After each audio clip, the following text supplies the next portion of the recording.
ಪ್ರಜಾಪರ ವೇದಿಕೆ ರಾಜ್ಯಾಧ್ಯಕ್ಷರು ಎಲ್ರಿಗೂ ನಮಸ್ಕಾರ.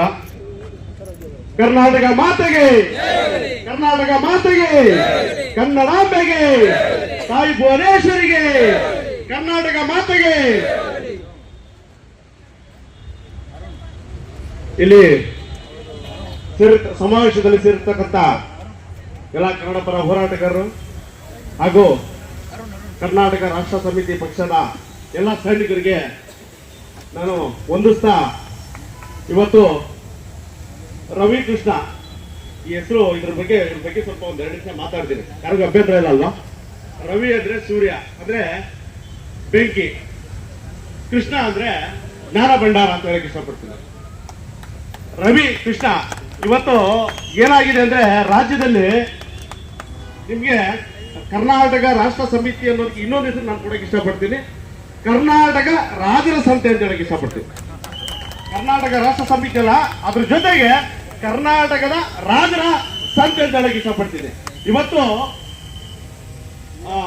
ರಘು ಜಾನಗಿಯವರು ಇದಾರ, ಇಲ್ಲಿ ಇದೀರ ತಾವು? ತಮ್ಗೆ 1-1.5 ತಿಂಗಳಿಂದ ತಮ್ಗೆ ಮತ್ತೆ ತಮ್ಮ ಸೈನಿಕರಿಗೆ ಸುಮಾರು ಒಂದು 20-25 ಜನಕ್ಕೆ ಜೈಲು ಹಾಕಿದ್ರು ಒಂದು ಠಾಣೆಯಲ್ಲಿ. ಆ ಠಾಣೆಯಲ್ಲಿ ನಾನು ಇತ್ತೀಚೆಗೆ ಒಂದು 10-12 ದಿನ ಕೆಳಗಡೆ ಹೋದೆ. ಯಾರೋ ಇಬ್ರು ಹುಡುಗರು ಹೊಡೆದಾಡ್ತಾರೆ, ಅವ್ನು ಚಾಕುಲ್ ಇರೋ ತಲೆ ಹೊಡಿತಾನೆ, ಅವನಿಗೆ 7-8 ಹೊಲಿಗೆಗಳು ಬೀಳುತ್ತೆ. ಒಂದು ರಕ್ತ ಹನಿ ಆಚೆ ಬಂದ್ರು 307 307 ಬುಕ್ ಮಾಡ್ಬೇಕು ಅಂತ ಹೇಳ್ಬಿಟ್ಟು ಕಾನೂನಿದೆ. ಇಲ್ಲಿ 307 ಆಗೋದಿಲ್ಲ. ಏನೋ ನಾವು ಕರೆದು ಠಾಣೆಯಲ್ಲಿ ಎಲ್ಲರೂ ಸೇರ್ಕೊಂಡು ಹೊಡೆದ್ಬಿಟ್ಟು ಅವನಿಗೆ ಹುಡುಗನಿಗೆ ಬುದ್ಧಿ ಬಂದ್ಬಿಟ್ಟು ಅವ್ನು ಹೋಗ್ಬಿಟ್ಟ ಅಂತ. ಆ ಠಾಣೆ ಹತ್ರ ನಾನು ಹೋದಾಗ ಹೆಂಗಿದೆ ಪರಿಸ್ಥಿತಿ ಅಂದ್ರೆ ನಿಜವಾಗ್ಲೂ 2-3 ಜನ ಸೇರಂಗಿಲ್ಲ ಇವತ್ತು. ಏನಕ್ಕೆ ಅಂದ್ರೆ ಪೊಲೀಸರು 25 ಜನ ಹೊರಗಡೆ ನಿಲ್ತಾ ಇದ್ದಾರೆ.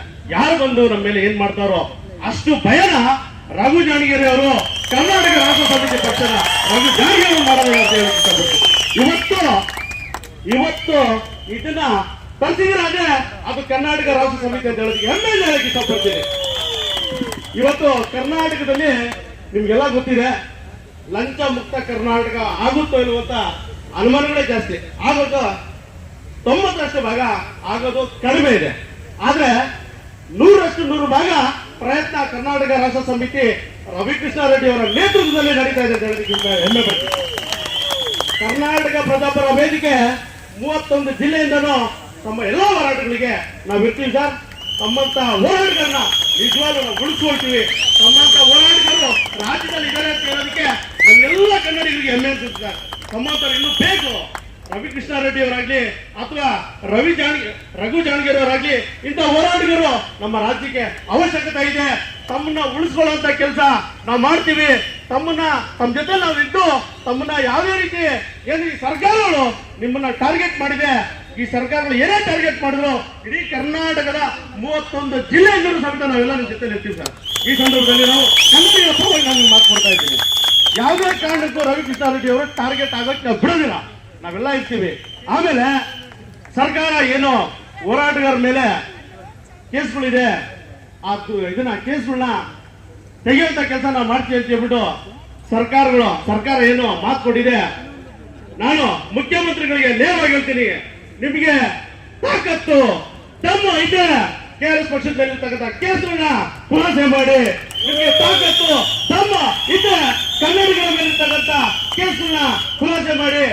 ಉಪಮುಖ್ಯಮಂತ್ರಿಗಳೇ, ನಿಮಗೆ ತಾಕತ್ತು ತಮ್ಮಿದೆ ಕೆಆರ್ಎಸ್ ಮೇಲಿರ್ತಕ್ಕಂಥ ಏನೋ ಕೇಸ್ಗಳನ್ನ ಖುಲಾಸೆ ಮಾಡಿ. ಗೃಹ ಮಂತ್ರಿಗಳೇ, ನಿಮ್ಗೆ ತಾಕತ್ತು ತಮ್ಮಿದ್ರೆ ಕೆಆರ್ಎಸ್ ಮೇಲೆ ಏನೋ ಸೈನಿಕರ ಮೇಲೆ ಇರ್ತಕ್ಕಂಥ ಕೇಸ್ಗಳನ್ನ ಖುಲಾಸೆ ಮಾಡಿ. ಇಷ್ಟೊತ್ತು ದೊಡ್ಡ ಹೋರಾಟಗಾರರು ಈ ಒಂದು ಸಂದರ್ಭದಲ್ಲಿ ಒಂದು ಮಾತು ಹೇಳಕ್ ಇಷ್ಟಪಡ್ತೀನಿ.